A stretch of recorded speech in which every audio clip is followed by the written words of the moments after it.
கேட்கலவே இது ஒன்றும் பொட்டி இல்லை கரண்ட் அடுப்பு நாங்கள் இனிமேல் கரண்ட்லாம் சமைச்சு சாப்பிட போகிறோம். ஓ கரண்டா? உனக்கு பொறாம உன் கடையில் நாங்கள் விறகு வாங்குறனே. பொறாம பண்றாங்க பொறாம. இவ கொடுக்குற 100 ரூபாய்க்கு. சிப்ப அவசரப்பட்டு வாய் விட்டாங்கன்னு நினைக்கிறேன். நாடி ஏதோ விட்டுங்க. இது கேஸ் அடுப்பு. நாங்கள் இனிமேல் கேஸில் தான் சமைச்சு சாப்பிடுவோம். நீ இன்னும் அந்த விறகுலையே கதை. முன்னாடியோட இழுவர் ரொம்ப வலுவா இருக்கு. வரும்டே எனக்கும் நேரம் வரும். கேஸ் தட்டுப்பாடு. இனிமே யார் வீட்டுக்கு சிலிண்டர் வராது. புரிஞ்சுக்கோங்க, தெரிஞ்சுக்கோங்க, அறிஞ்சுக்கோங்க, சொரிஞ்சுக்கோங்க. அத்தா விறகு 100 ரூபாய்க்கு. இருக்குப்பா எடுத்துக்கப்பா. சரிதா. ஐயோ வேற ஒருத்தர் வாங்கிட்டு போறாரு. அக்கா இங்க வாக்கா. அவங்களுக்கு தானா? அம்மா கிளவிட்ட எனக்கு தான் விறகுன்னு சொல்லல. இல்ல அக்கா. சரி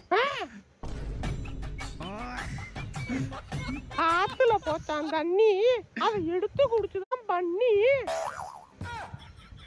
சிறப்பு.